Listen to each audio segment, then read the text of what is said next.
साथियों, हम सब जानते हैं कि 2 साल से बीजेपी की सारी एजेंसीज एक सो कॉल्ड शराब घोटाले की जांच कर रही हैं। 2 साल की जांच के बाद भी कहीं एक चवन्नी की रिकवरी नहीं हुई। अरविंद केजरीवाल जी का तो किसी एफआईआर में नाम भी नहीं है, किसी चार्जशीट में नाम नहीं है, किसी कोर्ट ने उनको दोषी करार नहीं दिया है। फिर भी 2 बयानों के आधार पर उनको हिरासत में रखा हुआ है। हम जानते हैं कि ये 2 बयानों में से एक बयान है मंगुट्टा रेड्डी, जो भाजपा के प्रत्याशी हैं, एनडीए के प्रत्याशी हैं आंध्र प्रदेश से, और दूसरा बयान है शरत रेड्डी का।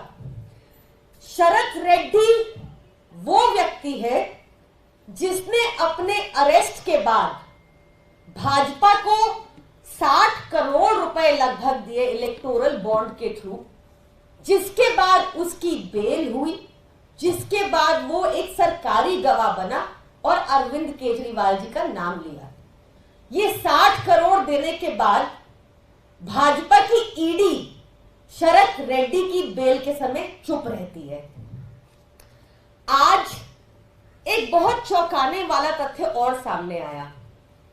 आज सुबह के अखबारों में खबर छपी है कि शरत रेड्डी ने, कि सीबीआई ने कोर्ट के आगे के कविता जी के मामले में एक बयान दिया है कि के कविता जी ने शरत रेड्डी को थ्रेटन किया और 25 करोड़ देने को आम आदमी पार्टी को कहा।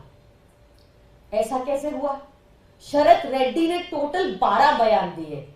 12 में से जो 10 बयान थे, भाजपा की एजेंसीज ने इनको कोर्ट के सामने सप्रेस किया। जिस 11वें और 12वें बयान में उसने अरविंद केजरीवाल जी का नाम लिया, वही कोर्ट के आगे रखा गया था। आपको ध्यान होगा, जब अरविंद केजरीवाल जी की हियरिंग चल रही थी हाई कोर्ट के आगे, तो जस्टिस स्वर्णकांत शर्मा ने बहुत क्लियरली कहा था कि मजिस्ट्रेट के आगे दिए हुए बयानों की वैल्यू होती है, कि 164 के बयान की वैल्यू होगी। उस 164 के बयान में भी शरत रेड्डी ने ये नहीं कहा कि के कविता ने उनको थ्रेटन किया था कि आम आदमी पार्टी को 25 करोड़ दो।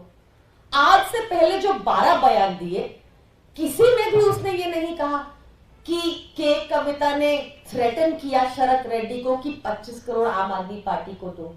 तो ये एकदम से नया बयान कहां से आया? ये कहीं से नहीं आया। ये भाजपा की एजेंसी न्यूज प्लांट कर रही है, फिर से एक गलत काम कर रही है। न्यूज प्लांट करके माहौल बनाने की कोशिश कर रही है। ना कोर्ट के आगे ये बयान हुए, ना सेक्शन 50 पीएमएलए की स्टेटमेंट में शरत रेड्डी ने ये बयान दिए, बस अखबारों में आज ये बयान आया है।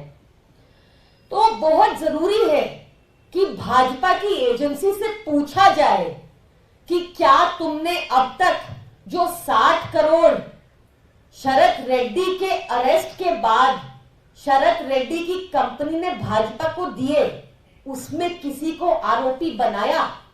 क्या जांच की कि ये 60 करोड़ देने के बाद ईडी शरत रेड्डी की बेल के समय चुप क्यों हो जाती है?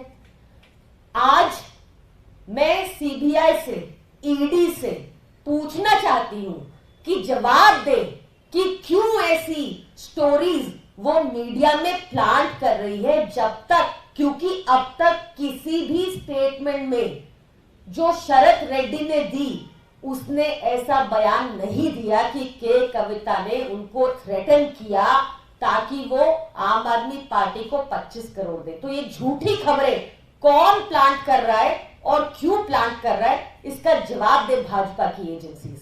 Thank you.